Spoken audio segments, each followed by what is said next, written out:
हे सिद्धि विनायक देवा, तेरे पूजन को व्रत में किए हैं। हे सिद्धि विनायक देवा, सारे विघ्नों को हरते हो, सारे विघ्नों को हरते हो। रिद्धि सिद्धि के दाता तुम हो, मंगल तेरे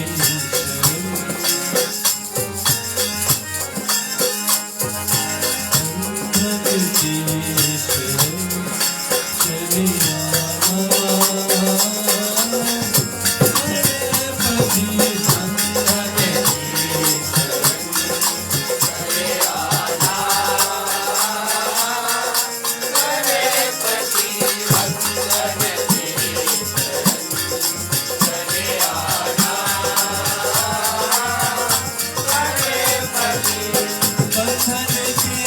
चले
उपस्थित हुए सभी श्रोताओं, मैं आप सभी को पुनः स्वागत करता हूं और आप सभी का अभिनंदन है आज की राम कथा में आने के लिए।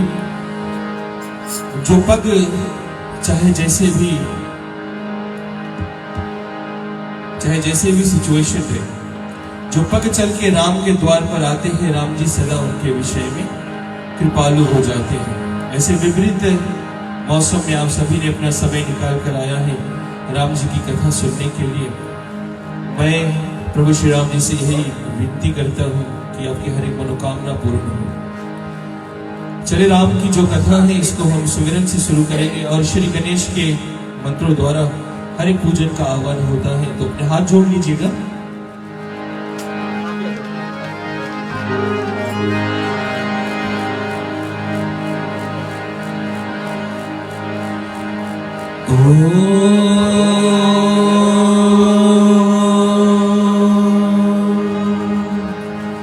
हरि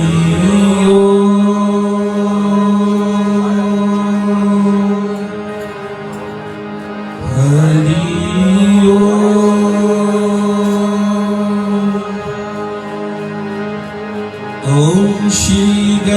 गणेशाय नमः।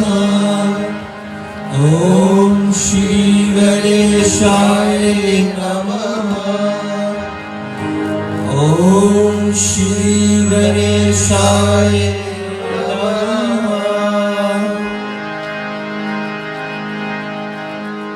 ओम नमः शिवाय। ओम नमः शिवाय। ओम नमः शिवाय। गुरुर्ब्रह्मा गुरुर्विष्णु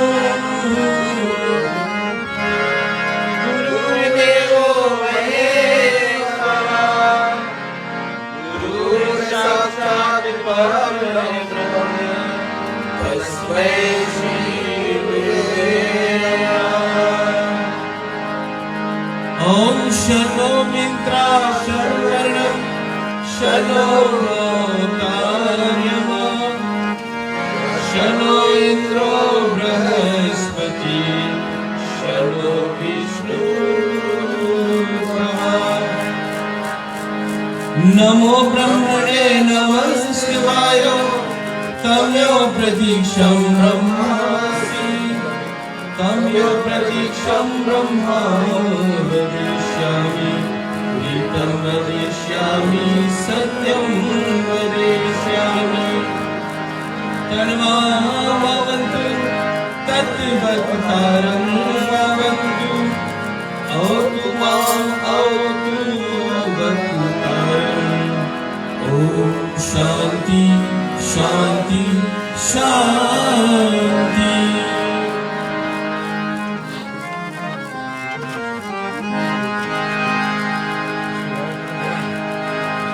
जेहि सुमिरत सिद्ध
ठीक है श्रोताओं, चलिए अपने स्थान से खड़े हो जाइएगा।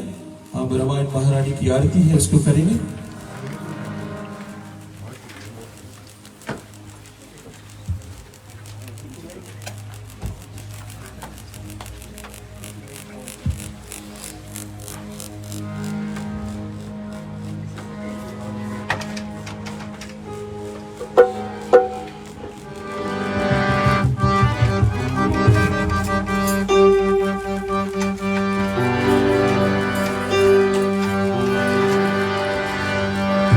आरती श्री रामायण जी की, कीरत कलित ललित सिया की।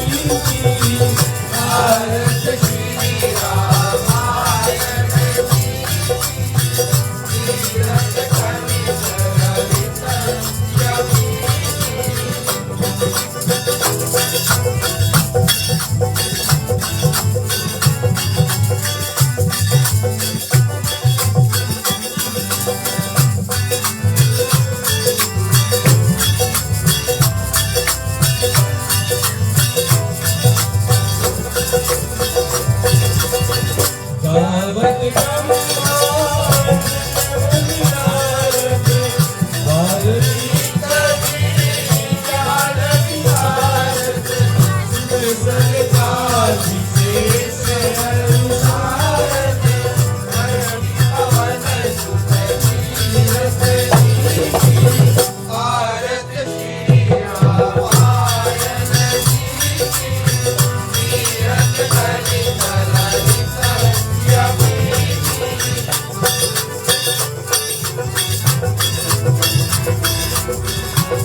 संतत गावते शंभु भवानी अर्भट सामाव विचारणी व्यासिया की कवि कोश बसानी काव्य वसुर में करुण के भारत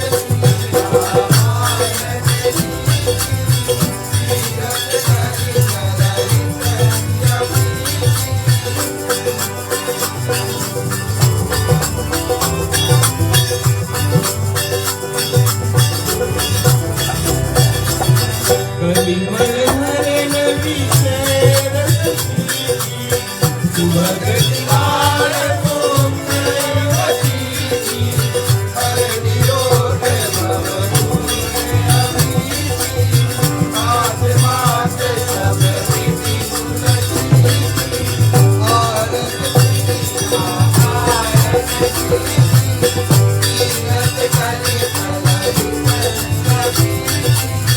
आरती की जय हनुमान लला की तुलसी चरण रघुनाथ कला की आरती की जय हनुमान लला की तुलसी चरण रघुनाथ कला की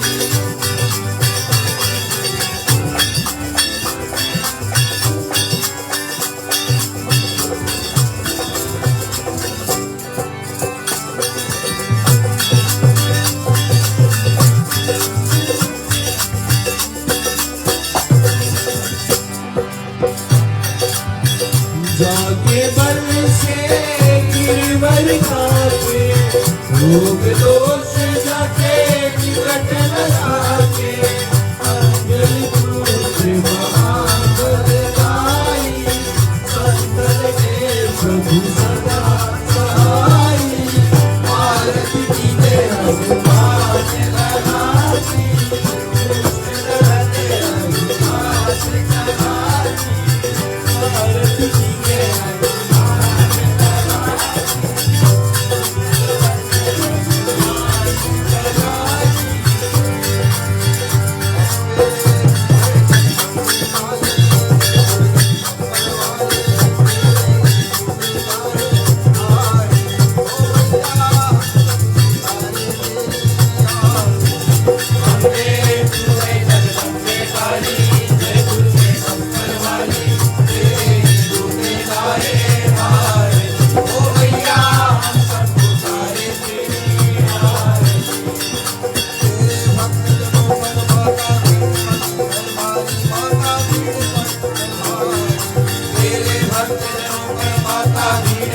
माता भीड़ पड़ी है भारी तानो तल पर परो पाकर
Thank you.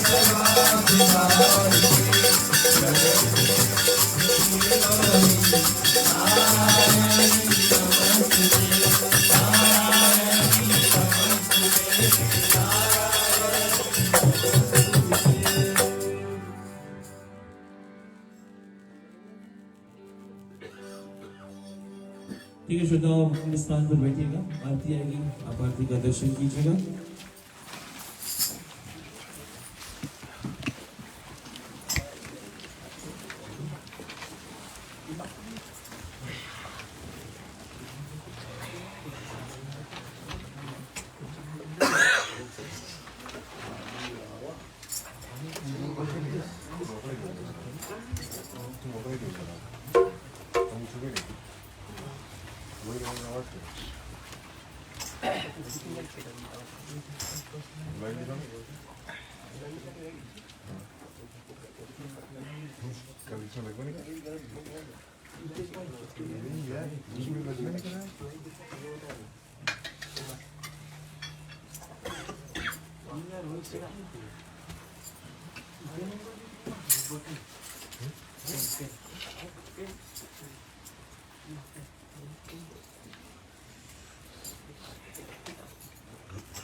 वंदहु चरण कमल रघुनंदन, वंदहु चरण कमल रघुनंदन, वंदहु चरण कमल रघुनंदन, वंदहु चरण कमल रघुनंदन।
चलिए आज की जो कथा है इस पर हम जरा दृष्टि दोहराएं।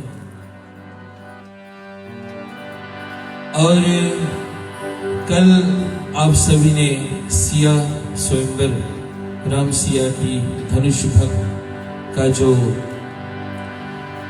स्वयंवर का जो चुनौती था उसके विषय में कथा सुना, कैसे राम सिया मिले।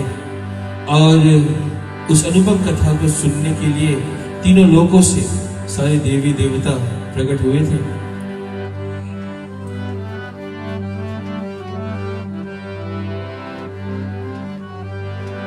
और तुलसीदास जी कहते हैं कि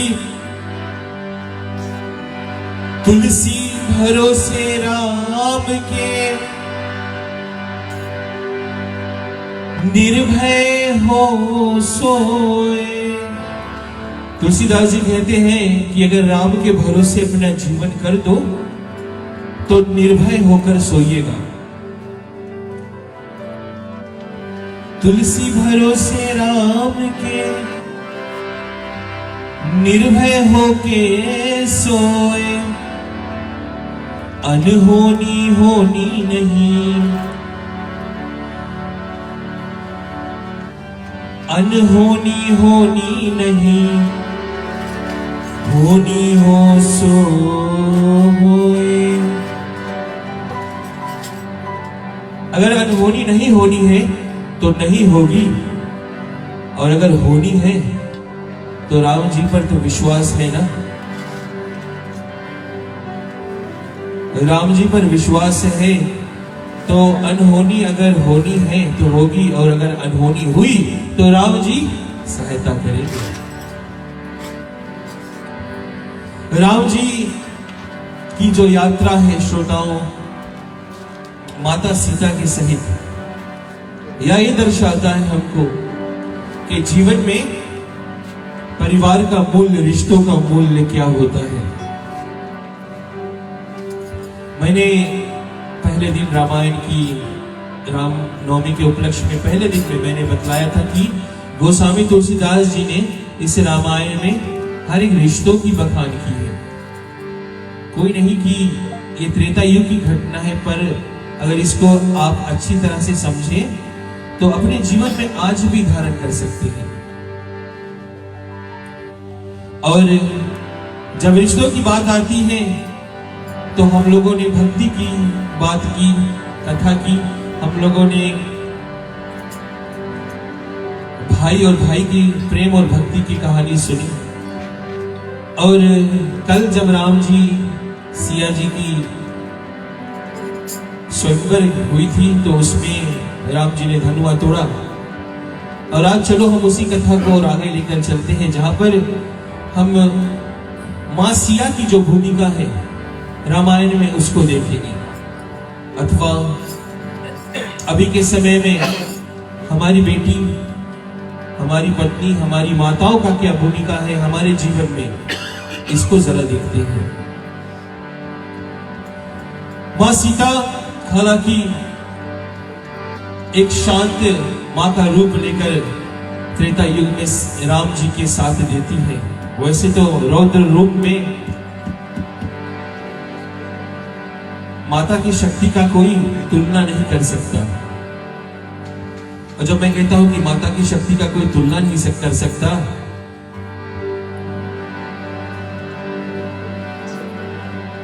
तो जो सारे शस्त्र है, शंकर का त्रिशूल, भगवान नारायण का सुदर्शन चक्र, ये सारे शस्त्र अगर कोई धारण कर सकती है तो एक मां ही है। अथवा पुरुष में सबके अपने अपने शस्त्र हैं, सब अपने अपने शस्त्र धारण करती है क्योंकि इनकी शक्ति इतनी बड़ी है, परंतु एक मां ही है जो सारी शक्ति एक साथ धारण कर सकती है। और ऐसी मैया को पूजनीय हम बहुत भाग्य मानते हैं आज के दिवस पर भी। मां सीता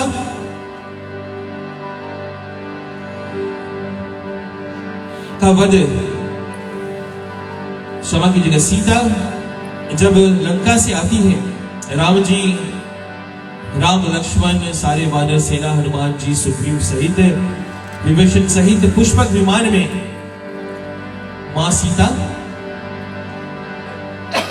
और सारे राम लक्ष्मण सारे सब आ रहे हैं अयोध्या की ओर, क्योंकि अयोध्या उन्हें पहुंचना है। क्यों? क्योंकि भरत ने कहा था कि अगर एक दिन भी ज्यादा लिया ना 14 वर्ष से, तो मुझे जीवित नहीं पाओगे।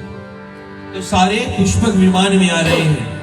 कहते हैं उस समय पुष्पक विमान की स्पीड हुआ करती थी 400 माइल्स पे आवर, उतनी जोरों से चलती थी। आनंद रामायण की मैं कहानी बता रहा हूं श्रोताओं। रामायण भी तुलसीदास की रामायण है, आनंद रामायण है, कंब रामायण है, ऐसे कितने रामायण लिखे गए हैं। पर जो हमारे पूर्वज थे उन्होंने अवधी भाषा वाला रामायण लेकर आया और हम आज तक वही रामायण पढ़ रहे हैं। परंतु अन्य रामायण में भी राम की उल्लेख और रामायण की पूरी उल्लेख मिलती है। तो जब सीता अपने पति और सारे वानरों सेना के साथ अयोध्या की ओर आ रही होती है, तो आनंद रामायण में उल्लेख मिलता है कि सीता ने 2 बार काली का रूप धारण किया था। उस रौद्र रूप को दिखलाया था जब स्वयं ना राम ना हनुमान किसी ने भी राक्षस को मारने की शक्ति नहीं थी। और आपने सुना होगा कि रावण था जो लंका में सीता को हर के लेकर गया था।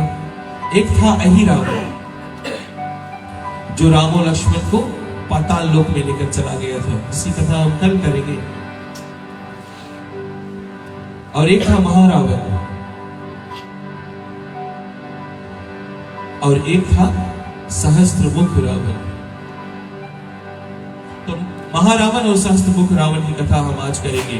और महारावण क्या करता है जब सीता पुष्पक विमान में सबके साथ अयोध्या आ रही है, तो महारावण आक्रमण करता है।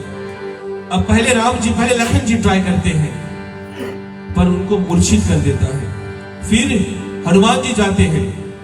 हनुमान जी इतने बलशाली है कि जो रावण था जिसको राम ने मारा उससे शक्तिशाली था अहिरावण। तो हनुमान जी ने उसको मारा था पंचमुख रूप धारण करके। परंतु महारावण जो था ये रावण और अहिरावण से भी ताकतवर था। और जब हनुमान भी कोशिश करता है तो हनुमान भी घायल हो जाता है। राम जी आते हैं, बाण से अपना प्रहार करते हैं, परंतु राम जी को भी मूर्छित कर देता है। और एक पतिव्रता नारी कभी भी अपने पति पर संकट आती है तो उसका रूप जो होता है वो देखकर काल भी भयभीत होता है। मां सिया ने वही रूप को बनाया श्रोताओं। और वही काली का रूप माता ने धारण किया जिसको हम आदि अंत से पूछते हैं। और काली का रूप धर के माता महारावण का वध करने चलती है। बन के चली है काली मां,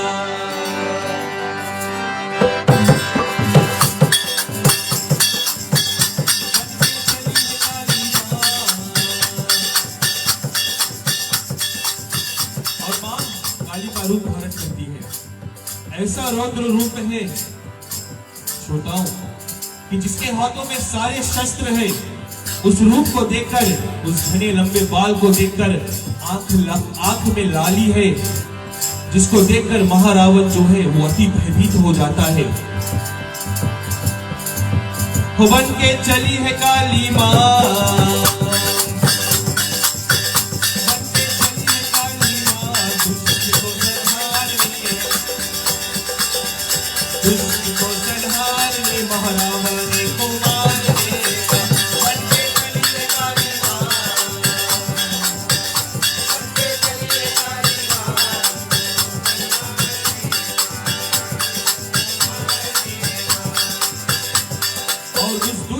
देखता है कि मां ऐसा रौद्र रूप लेकर आई है तो भूल जाता है कि कोई हनुमान भी था, क्योंकि हनुमान रौद्र रूप धारण करते हैं।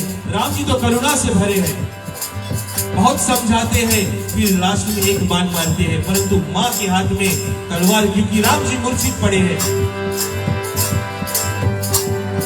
और कथा में आगे आता है कि राम लखन को मूर्छाई, मुरझाई, राम लक्ष्मण को मुरझाई, हनुमान ना लड़ने पाई, हनुमान ना लड़ने आई, हनुमान ना लड़ने आई।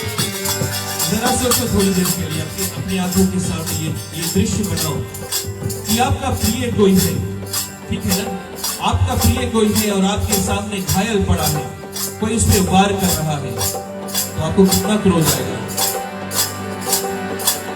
तो मां सिया जो अशोक वाटिका में चुपचाप बैठी थी उतने दिनों तक कुछ नहीं कहा, पति पर जब आया ना, बन के चली है काली मां, बन के चली है काली मां, दुष्ट संहारी, रावण को मारे मां, बन के चली है काली मां। और माता फिर क्या करती है, वध करने के लिए रावण को अपने हाथों में उठाती है, ले भाला मैया है आई,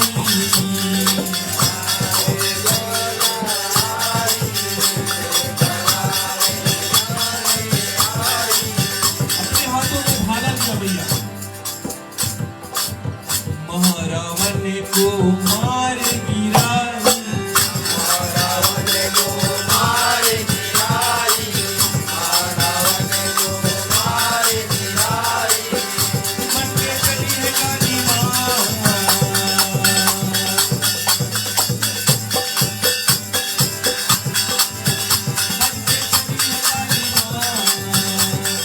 दुष्ट को संहारने रावण को मारने मां, बन के चली है काली मां, दुष्ट को संहारने रावण को मारने मां, बन के चली है काली मां, दुष्ट को संहारने रावण को मारने मां।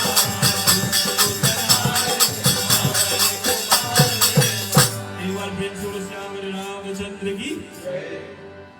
और वही भाला लेकर मां ने ऐसी गर्जना की कि महारावण के जो सीना है उसको चीर दिया, और पुनः राम लक्ष्मण को भी और हनुमान जितने सेना उनके थे घायल हुए थे सबको अपने आशीर्वाद से पुनः जीवित किया, क्योंकि वो शक्ति जो है ना मां में ही हो सकती है। हम कहते हैं कि हमारी माताएं, हमारी बहनें, हमारी पत्नियां जब काम पे लग जाती है घर में करने, तो ऐसा लगता है कि उनके पास 100 भुजाएं हैं, कभी ये करती है कभी वो, थोड़ी देर में कुछ और करने लगती है। ये शक्ति उनके पास भी है, उनके पास ही होता है। और किसी ने बहुत खूब कहा है कि एक मनुष्य के अंदर जब श्वास आती है तो उसकी उम्र कब तक बढ़ती है, जब तक वह अपने मां के गर्भ में होता है। नवजात शिशु को क्या कहते हैं जब मां के गर्भ में होता है?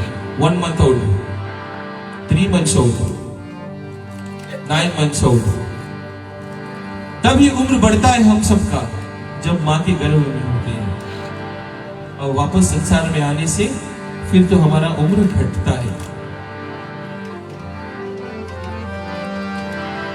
भले एज हम नापे तो बढ़ता जाता है, परंतु जितनी श्वासें लिखी है हमारे नाम पर, उसको हम ले लेकर अपनी उम्र को घटाते हैं। तो मां में ही ऐसी शक्ति है। और गोस्वामी जी इस दोहा में लिखते हैं, राम कथा मंदाकिनी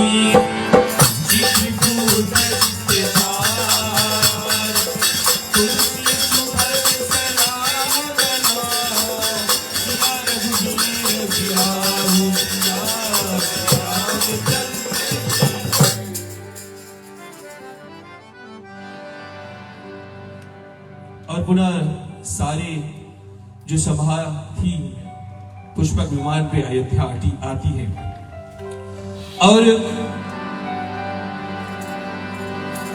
राम जी के और सिया के जो संबंध है उसको आज भी हर एक दाम्पत्य अपने जीवन में मानकर चलता है।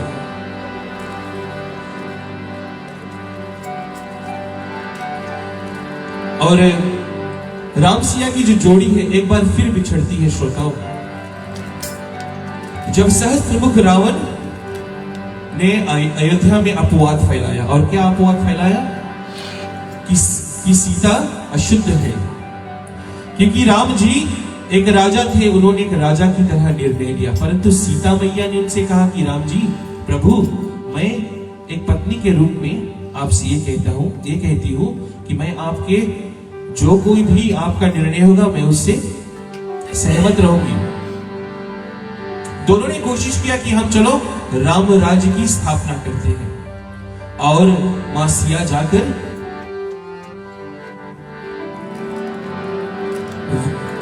वाल्मीकि के आश्रम में रहने लगी।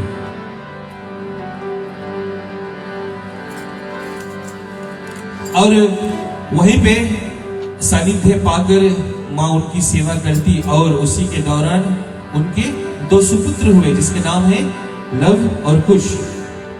लव कुश ने वाल्मीकि को गुरु बनाकर उनसे सारा ज्ञान प्राप्त किया।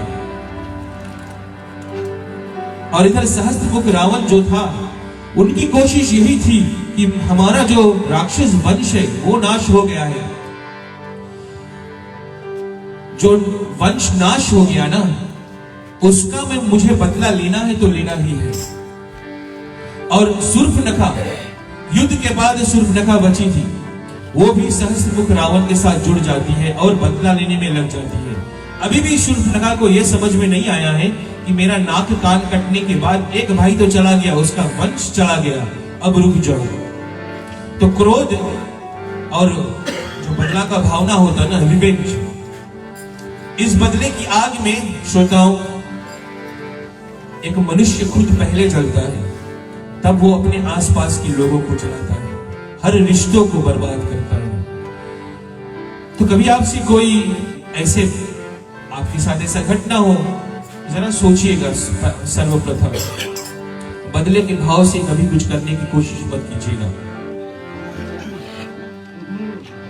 और पुनः सहस्त्रमुख रावण कोशिश करता है और आक्रमण करता है। बस रघुकुल के पास एक गांव होता है जहां पर सहस्त्रमुख रावण जानता है कि मैं इस पर आक्रमण करूंगा, क्योंकि उन्होंने जब अपवाद फैलाया तो सोचा कि राम सिया की जोड़ी में बिछड़ आ जाएगी। बिछड़े तो, परंतु सबको ज्ञात हो गया कि ये दोनों एक दूसरे के साथ मिलकर ये कर रहे हैं ताकि राम राज्य का स्थापना हो सके। और फिर जब सहस्त्रमुख रावण ये सोचता है, ये समझता है कि अब तो ये काम नहीं करेगा, तो वो क्या करता है, पुनः उस गांव पर आक्रमण करता है। तो उस गांव के लोग खोजते हैं कि कहां पर मैं जाऊं, और स्वयं सबसे नजदीक का जो राजा था वो स्वयं रघुनंदन था, उनके पास दौड़े जाते हैं और बतलाते हैं कि हे प्रभु, सहस्त्रमुख रावण हम पर आक्रमण कर रहा है। और सहस्त्रमुख रावण जब आक्रमण करता है तो दौड़कर भागकर वाल्मीकि के आश्रम के नजदीक जाकर इंतजार करता है राम से। सहस्त्रमुख रावण को एक वरदान भी था कि उसको पुरुष उसके हाथ कभी मौत नहीं होगी, क्योंकि एक समय महालक्ष्मी के पूजन के समय उन्होंने महालक्ष्मी पूजन का विधान जो है उसका तिरस्कार किया था। तो महालक्ष्मी ने उनको ये श्राप दिया था कि तुम्हारा जो वध है मेरे एक रूप से ही होगा। अब नियति भी ऐसा खेल खेल रही है कि की जो लक्ष्मी है का जो अवतार है, सीता स्वयं वाल्मीकि के आश्रम के नजदीक है। सहस्त्रमुख रावण भी वहां पर पहुंच जाता है और इधर राम जी आ रहे हैं। राम जी अपना सेना सजाकर आ रहे हैं इनका वध करने के लिए, इनसे लड़ने के लिए, क्योंकि उनके शरण में एक भक्त आया है जो कहता है कि ये हमारे गांव को तहस महस कर रहा है।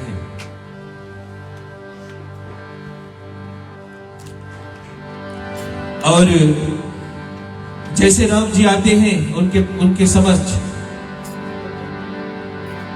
जैसे राम जी आते हैं उनके समक्ष, तो सहस्त्रमुख रावण उनके पास सैकड़ों सिर था, इसलिए तो उसका नाम था सहस्त्र मुख। और उपवाद जो होता है ना, कभी आप किसी को उपवाद यानी कि किसी के विषय में झूठी बात बतलाने की कोशिश करो, किसी की निंदा करो, तो उस निंदा का भी सहस्त्र मुख होता है। जितनी समय में अच्छी बात नहीं पॉइंट ए टू पॉइंट जाती है, उससे ज्यादा समय में जो उपवाद है, जो बुरी बात है, निंदा है, वो पहुंच जाती है, क्योंकि उनको बतलाने वाले सहस्त्र मुख होते हैं।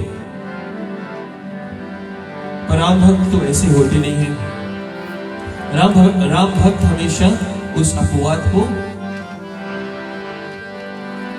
शांत करेंगे या उससे दूर भागेंगे। तो राम जी अपने रथ में आए हैं, संग में विभीषण है उनके, और सहस्त्र मुख के सामने आकर वो खड़े होते हैं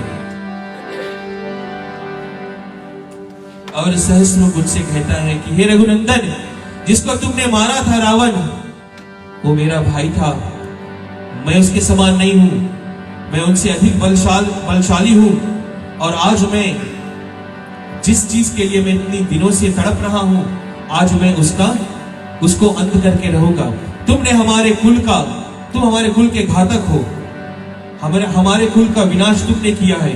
अब राक्षसों की कोई पीढ़ी बची ही नहीं है इस धरती पर। हे दशरथ के नंदन, आज मैं तुम्हें मौत के घाट उतारूंगा। मां सिया बस थोड़े ही दूर वाल्मीकि आश्रम में थी, और कहते हैं कि जब दंपति के बीच में प्रेम सत्य होता है, तो अगर एक पर मुसीबत आए, दूसरे को आभास हो जाता है। और ऐसे मां को लगता है कि मेरे प्रभु, मेरे पति वो संकट में है, और फिर किसको पुकारती है? हनुमान जी को। हनुमान जी मां की पुकार सुनकर दौड़े चले आते हैं, विशाल कायनात शरीर बनाते हैं मां के सामने, अपना हाथ नीचे धरते धरती पर और कहते हैं, मां आप मेरे हाथ पर विराजमान हो, मैं आपको स्वयं प्रभु श्री राम जी के पास लेकर चलता हूं। और जैसे प्रभु श्री राम जी के पास हनुमान जी लेकर चलते हैं, तो देखते हैं कि सहस्त्र मुख रावण जो है वो वहां पर क्षमा कीजिएगा, राम जी से युद्ध कर रहा है।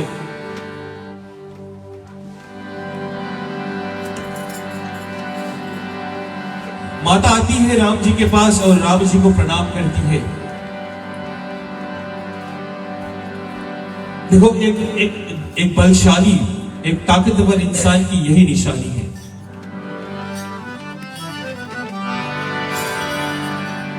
जिसको प्रभु श्री राम जी ने नहीं मार पाया, हनुमान जी ने नहीं मार पाया, महारावण को महाकाली का रूप धर के मां सिया ने मारा। ठीक है ना?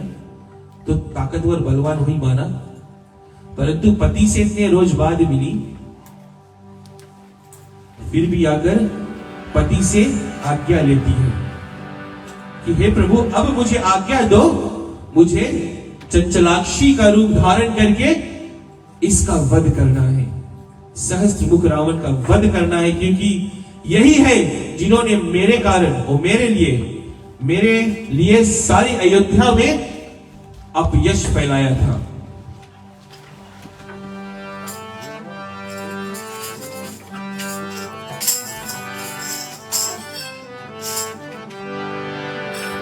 और राम की आज्ञा पाकर सीता सहस्त्र मुख रावण को चेतावनी देती है कि उसने ही सीता के विषय में, जैसे मैंने कहा, अपवाद फैलाया था अवध में। सहस्त्र मुख रावण बड़े घमंड से कहता है कि सीता, मैं तुम्हें अभी ही इसी भूमि में मिला दूंगा।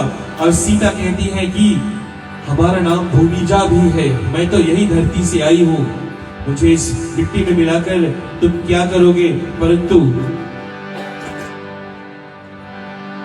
जो दुष्ट होता है ना, वो कभी अपना हार नहीं मानता है। हनुमान जी बगल में खड़े हैं और माता की चिंता कर रहे हैं, जैसे हर एक पुत्र अपनी मां को तकलीफ में देखकर करता है।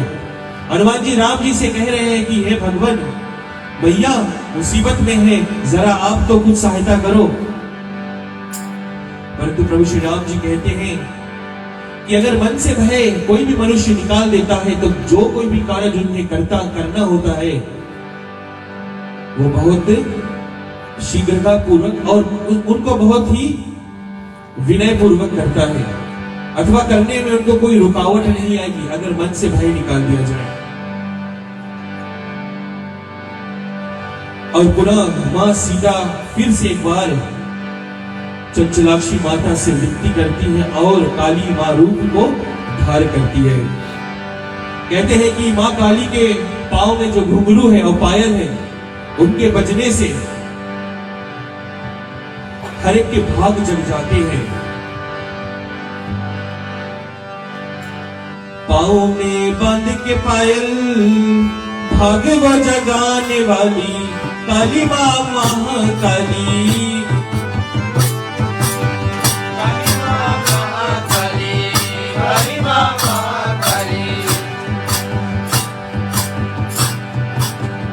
पाँव में बांध के पायल भाग वो जगाने वाली काली मां महाकाली। काली मां महाकाली, काली मां महाकाली।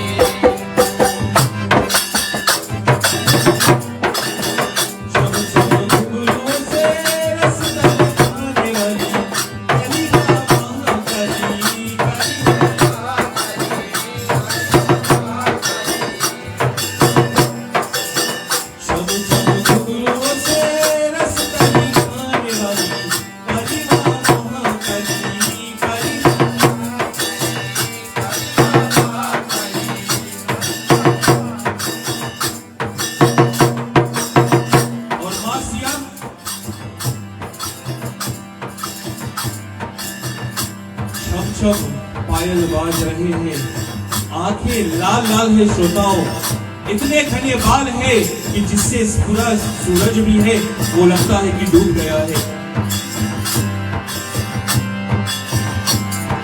लाल लाल आंखों वाली क्रोध अति भारी,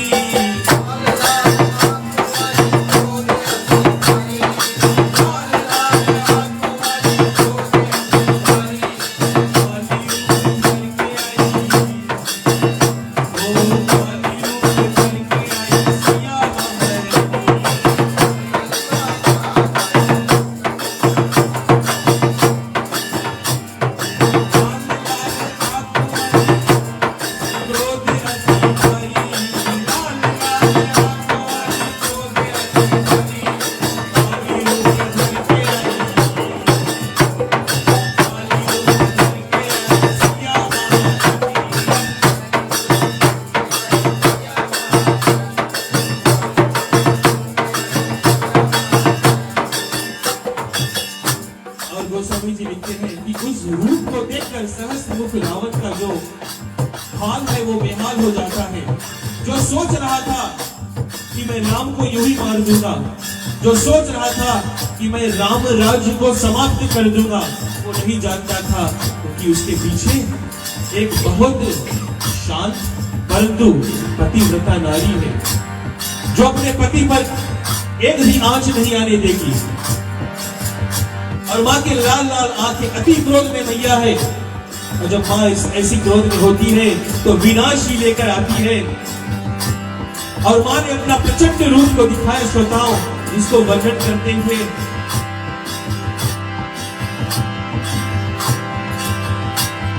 सोलह भुजा मैया के अस्त्र कई धारी, सोलह भुजा मैया के अस्त्र कई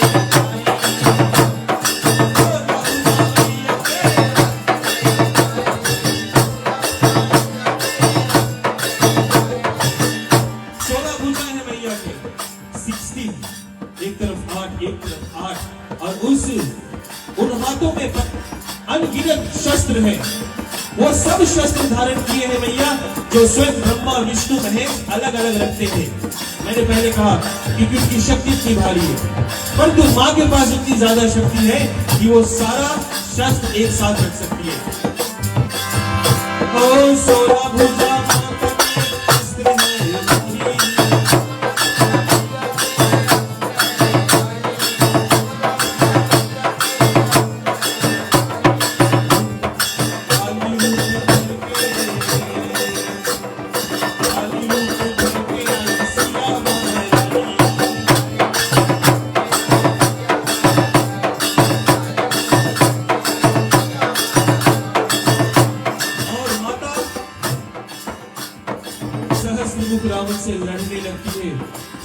मुख रावण हर एक योग अपनाता है, हर एक अस्त्र शस्त्र का इस्तेमाल करता है। ब्रह्मा का वरदान था उन्हें, परंतु मां के सामने वो टिक नहीं पाता है। सहस्त्र मुख रावण संग युद्ध करने लगी।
रामाय रामभद्राय रामचंद्राय वेदसे रघुनाथाय नाथाय सीतापते नमो नमः। एक बार प्रेम से बोलो सियावर रामचंद्र की। और श्रोताओं, इसी तरह मां सीता काली का रूप धर करके सहस्त्र मुख रावण का वध करती है और यह संदेश देती है सारे समाज को कि जो निंदा करते हैं, जो अपवाद करते हैं, उनका जो अंतिम है वो बहुत बुरा होता है। तो कभी उसके प्रपंच में ना आइएगा। और पुनः सीता का जो रूप था रामायण में, त्रेता युग में, यूं कहिएगा कि उतना प्रभावशाली इसलिए नहीं था क्योंकि वो महल में ना रही, रानी थी, वन वन घूमा, फिर प्रभु से बिछड़ी, फिर अंत में धरती में समा गई। परंतु अगर सीता राम जी के साथ ना होती तो ना उस सीता का हरण होता, ना राक्षसों का नाश होता। सीता अगर राम जी के पास वापस लंका से आने के बाद अगर वापस फिर वन में ना जाती तो राम राज्य का स्थापन नहीं होता। तो कहने का भाव यह है कि जो नारी है, मैंने कल कहा था कि रिश्तों में, दाम्पत्य जीवन में अगर संतुलन बनाए रखना है तो पत्नी नारी का बहुत ही जरूरी है हर एक पुरुष के जीवन में। और वही मैया जो विभिन्न रूप में हमारे समक्ष आती है, माँ के रूप में, हमारी पत्नी के रूप में, फिर हमारी बेटी के रूप में। माँ कितने रूप अपने बदलती है, परंतु चाहे रूप जितने भी हो, अगर माँ को आप करुणा और कृपा से बुलाओगे तो माँ में ममता हमेशा रहती है। और माँ के चरणों तले तो स्वर्ग होता है। श्रोताओं,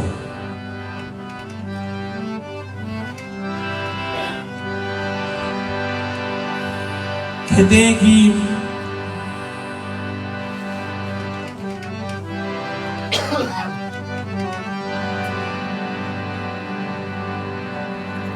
सीता ने जो भूमिका निभाया रामायण में, श्रोताओं, अगर उसको समझने की आप कोशिश करो तो आप समझ पाओगे कि राम को मर्यादा क्यों कहते हैं।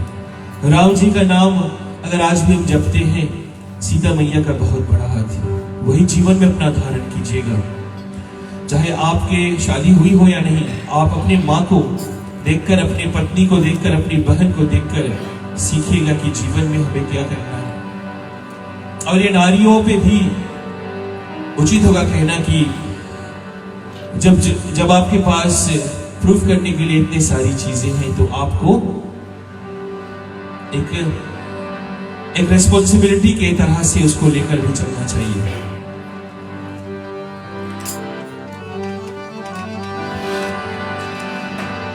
तो राम जी के विभिन्न नामों की अर्चना की, कीर्तन की, भजन मां सीता की कृपा से ही और मां सीता के योगदान से ही होता है। एक बार प्रेम से बोलो जगत जननी सिया की। ठीक है, चलिए श्रोताओं, आज की कथा जो है उसको यहीं पर विराम करते हैं। छोटी सी कथा थी माता के विषय में, और कल पुनः सभी को निमंत्रण है यहाँ पर कथा में आने के लिए।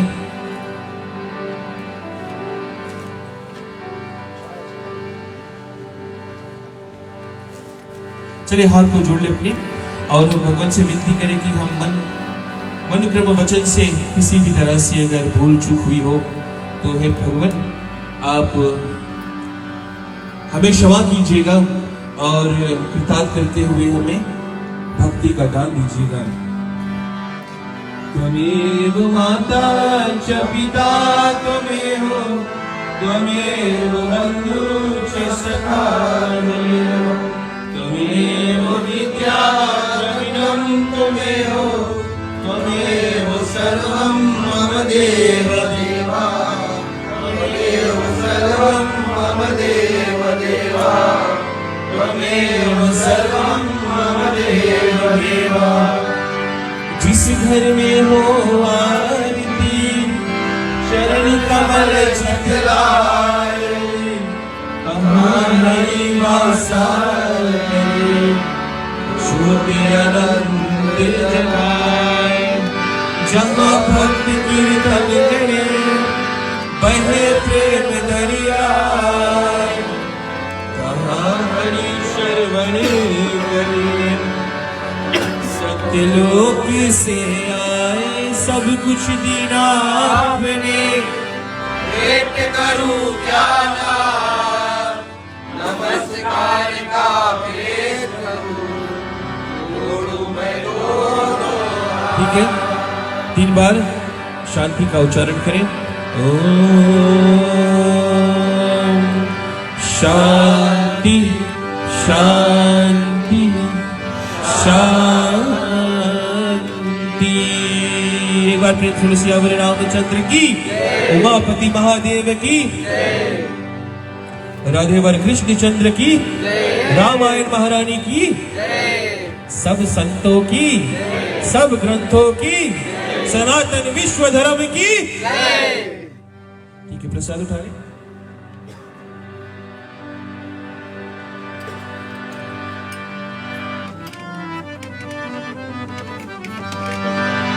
राम कहे सुख उपजे, कृष्ण कहे दुख जाए। महिमा महाप्रसाद की पावस भोग लगाए। राम सीता राम सीता राम सीता, राम सीता राम सीता राम सीता, राम सीता राम। ठीक है श्रोता, पुनः आप सभी को स्वागत है, धन्यवाद है कथा सुनने के लिए। जो कुछ भूल चूक हुई हो मुझे माफ करना, और अगर इस कथा से आपने कुछ भी अपने जीवन में लाभदायक सुना हो तो हार्दिक धन्यवाद उसका गोस्वामी जी का है।